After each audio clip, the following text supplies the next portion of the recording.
All right, let's dive right into a health mystery that basically flips everything we thought we knew completely upside down. So picture this. You're trying to be healthy, you choose a sweet potato snack over a fried potato one, only to discover the healthy option is the one that sends your blood sugar through the roof. This isn't a hypothetical, it's a true story, and it all kicks off with one sentence of pure disbelief. And there it is. That's where this whole journey starts. That moment of just pure shock. You see a number on your monitor that makes you question pretty much all the nutritional advice you've ever heard. So let's unpack this. How on earth did we get to this point?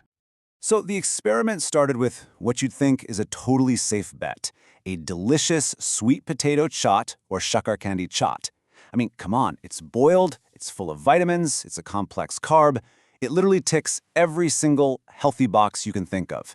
You'd think this would be the hero of our story, the clear winner for keeping blood sugar stable. But the glucose monitor had other plans. It showed a massive blood sugar spike of 67 milligrams per deciliter. Now, to put that into perspective, that is a huge jump for a snack that's supposed to be healthy and high in fiber. It was a really surprising and honestly kind of disappointing result. So that just begs the question, if the good guy performs this badly, what's the bad guy gonna do? And that brings us to our challenger, the classic Aloo Chaat. Now this is made from regular potatoes, and here's the key part, they're fried. You know, based on everything we're always told, this thing should be a metabolic disaster waiting to happen. The expectation was for a sugar spike that would just leave the sweet potato in the dust.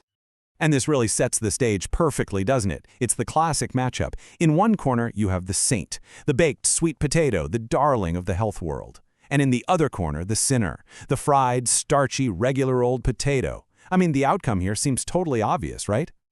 But to make sure this was a fair fight, all the conditions were kept exactly the same. Both portions were precisely 200 grams, and they had a very similar estimated calorie count, right around 200. So no excuses here, no weird variables, just a straight-up, head-to-head battle. Okay, this is the moment of truth. After seeing that shocking result from the sweet potato, the anticipation for the fried potato's number was, well, it was intense. Was it going to be 80, 90, maybe even over 100? 33. Just 33. That was the number. A spike of only 33 milligrams per deciliter. That is less than half the spike from the quote-unquote healthy sweet potato. We're not talking about a small difference here. This was a result so wild it makes you rethink everything. And when you see it laid out visually like this, it's just, wow, the difference is so stark. This isn't some tiny margin of error. The so-called sinner performed literally twice as well as the saint. The data is just undeniable. The fried potato chaat won this round, and it wasn't even close. So, of course, this is the big question just hanging in the air. How is that even possible?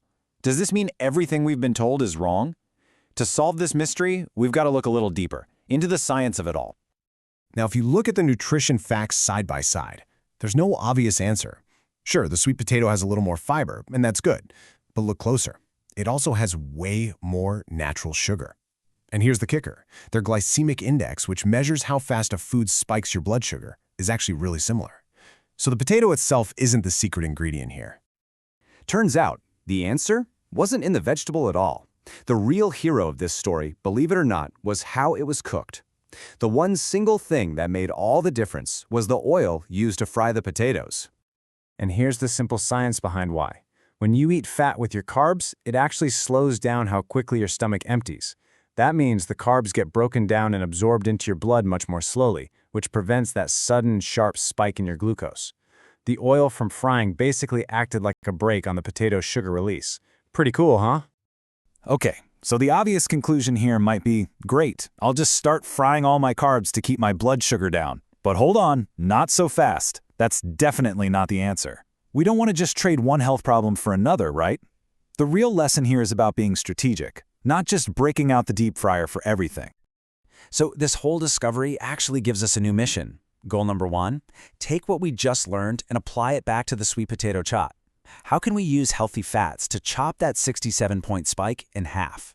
And then there's goal number 2, preventing that awful energy crash that always seems to follow a big spike. You know, the one that leaves you feeling hungry and tired and reaching for another snack. You see, this experiment was never really about potato versus sweet potato. It was actually a really powerful lesson in how different foods work together. It suggests that if we strategically pair our healthy carbs with healthy fats, we can get way more control over our metabolic health. The secret isn't just what we eat, it's all about how we eat it.